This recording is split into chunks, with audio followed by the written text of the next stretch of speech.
तो अब है कि power sharing among different social groups. अभी इससे पहले टॉपिक हम लोग क्या कर रहे हैं, पावर शेयरिंग अलग अलग लेवल पे, अलग अलग गवर्नमेंट पे लेवल में हम लोग देखे, हॉरिजॉन्टली लेवल पे देखे, पहले सेंट्रल गवर्नमेंट, स्टेट गवर्नमेंट, फिर लोकल गवर्नमेंट।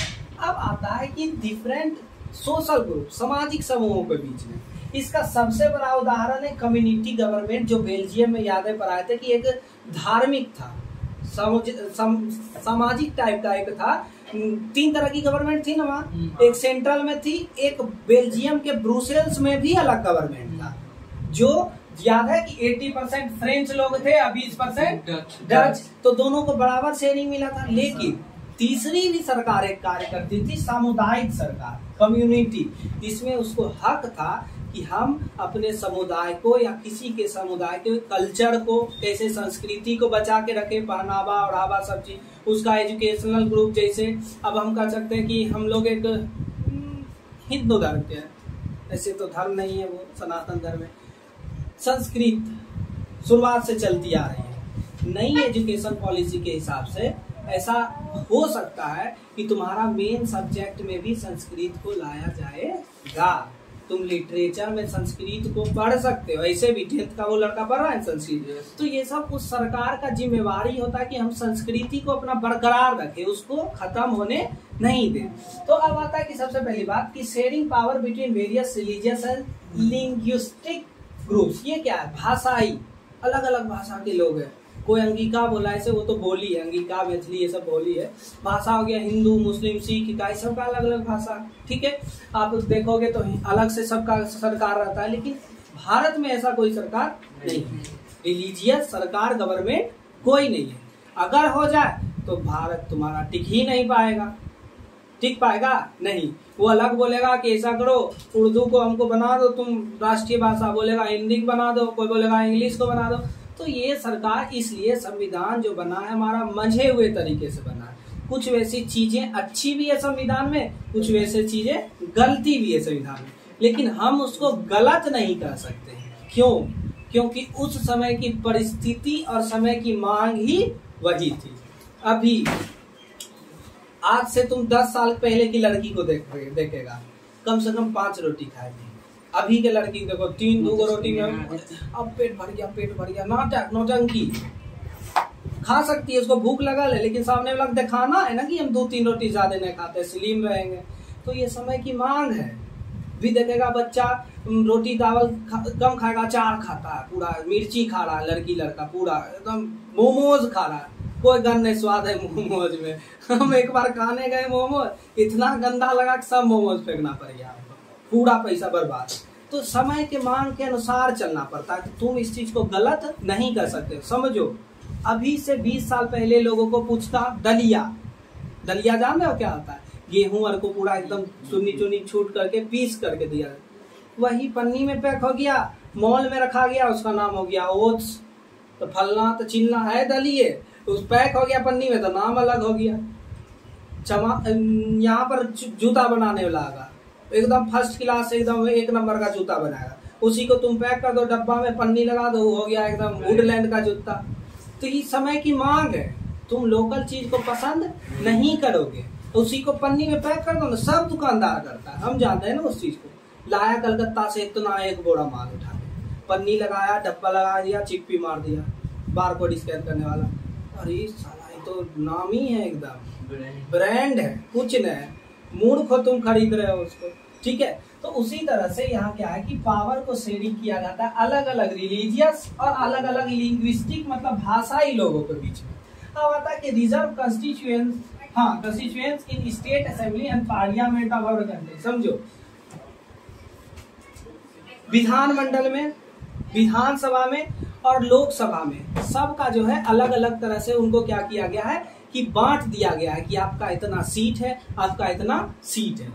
जैसे याद है ब्रुसेल्स की सरकार में, बेल्जियम की सरकार में, बेल्जियम में डच लोग पूरे केंद्र की सरकार में थोड़ा सेक्रीफाइस किए, क्योंकि वहां पर वो 59% थे और वो दूसरा। लेकिन उसके जो ब्रुसेल्स में, राजधानी में, वो फ्रांसीसी लोग ज्यादा थे बहुमत में। लेकिन सब जगह को सेक्रीफाइस वहां पर करना पड़ा। तो उसी तरह से रिलीजियस ग्रुप में जो आपका विधानमंडल है, विधानसभा, लोकसभा, सभी का अपना सीट बता हुआ रहता है कि इतनी जाति के लोग, इतनी धर्म के लोग इतने रहेंगे, सबका सीट है।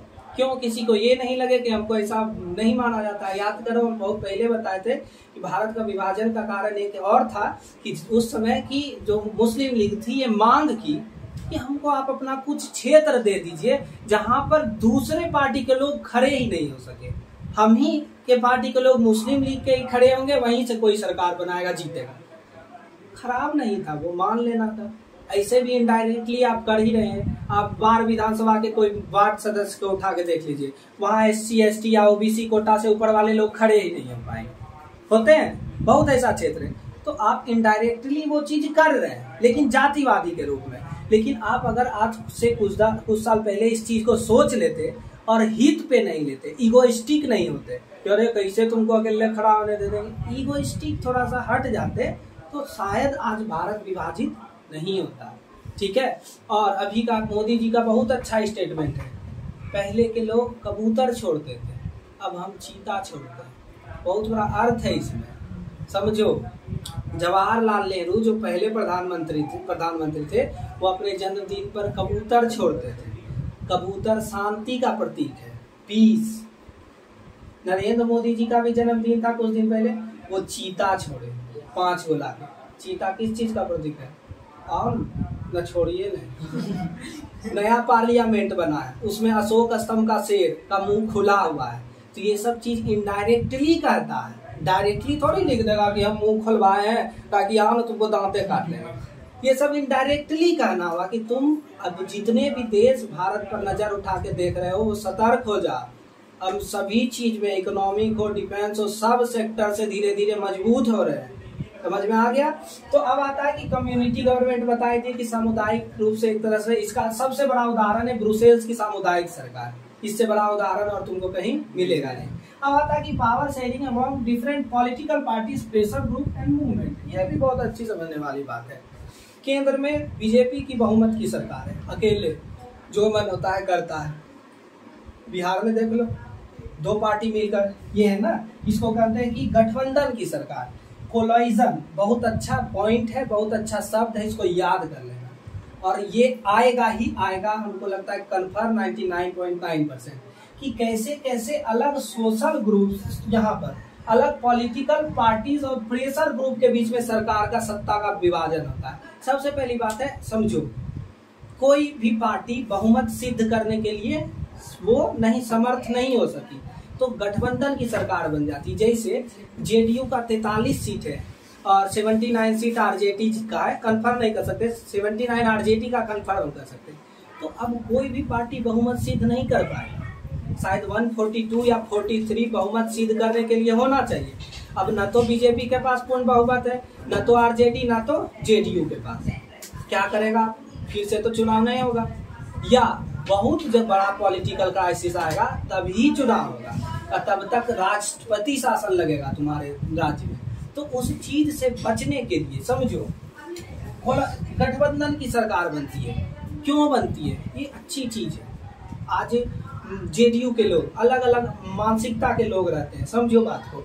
सबसे पहला पॉइंट तो है represent different ideologies and social group. JDU के राष्ट्रीय अध्यक्ष कौन है? ललन सिंह। किस जाति से बिलोंग करते हैं? भूमियार। लेकिन उनके सबसे प्रमुख नेता कौन है? नीतीश कुमार जी। वो किस जाति से? कुर्मी। तो ये समझ, ऐसा नहीं हम जातिवाद कर रहे हैं, समझाने का प्रयास कर रहे हैं कि अलग एक ही पार्टी में अलग अलग आइडियोलॉजीज, अलग अलग मानसिकता के लोग हैं, और उसी में अलग अलग समाज के भी लोग हैं।